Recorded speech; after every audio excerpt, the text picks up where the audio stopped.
Now let's look at question number 13. Half-life of a radioactive element is 20 minutes. Difference between points of time when it is 33% disintegrated. 33% disintegrated means what? 33% gone means 67% will remain. Right. Total is 100%. 100 minus 33 gone. 100 minus 33 is 67%. Okay. So 33% has disintegrated. That means, in other words, 67% of the sample still remains. Okay, and 67% disintegrated. In second case, 67% is disintegrated, which means what? What remains is 33% of the sample. So in the first case, 33% has disintegrated or 67% still remains. In the second case, 67% has disintegrated and 33% of the sample remains now. Okay, so you have to find the time gap between these two. All right, so I can use this equation for this. N is equal to N0 e raised to minus lambda t. All right. In the first case, it is how much? The sample remaining. This is actually the sample remaining, right? Sample remaining is how much in the first case? 67%. All right, 67%. So 67 by 100. Percentages by 100. 67 by 100 of N0. So N is actually the current sample. Current number of atoms or the number of atoms remaining. I told you 67% remains now. So 67% means by 100. 67 by 100 of N0 is equal to N0 e raised to minus lambda T1. I call it T1. The time for this is taken as T1. Then N0 is getting cancelled out on either side. I have one equation here. Similar way, I can write down one more equation for the second case. What amount remains now in this case? 33%. So I can write down another equation, 33 by 100. 33% of N0 will be equal to e raised to, oh, I forgot to put N0. N0 e raised to minus lambda T2.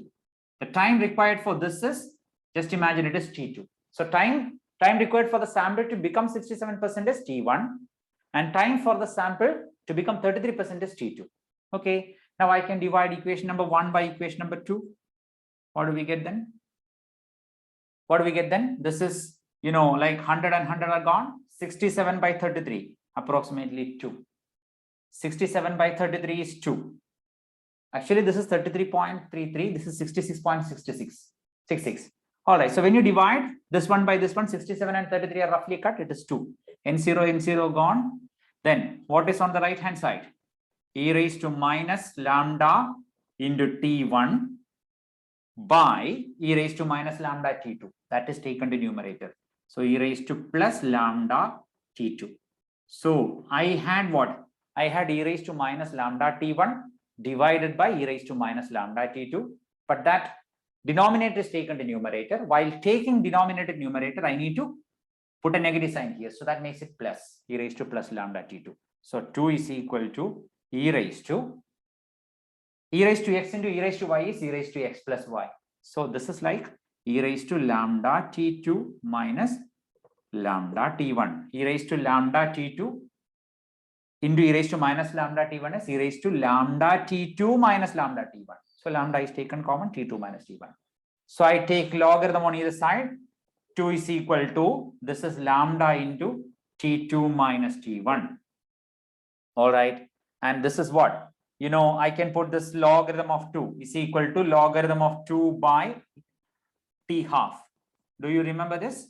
The relation for T half is logarithm of 2 divided by lambda. T half is equal to logarithm of 2 divided by lambda. So I can take lambda here, T half here. So lambda is what? Lambda from here is logarithm of 2 divided by T half. So that makes it logarithm of 2 divided by T half into T2 minus T1. So logarithms are cancelled. You can take this left hand side. So I can write it here. T2 minus T1 is equal to T half. You can even take this as a shortcut. So if you learn this shortcut, you will get the answer straight away. T2 minus T1. They are asking you to find the time difference. It is nothing but the half-life. Half-life is what in the question? 20 minutes. So the answer is 20 minutes. So you don't have to do these steps.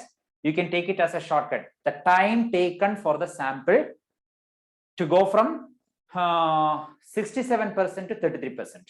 67% to 33% is actually half-life. Half-life is 20 minutes in the question. So here the answer is option B.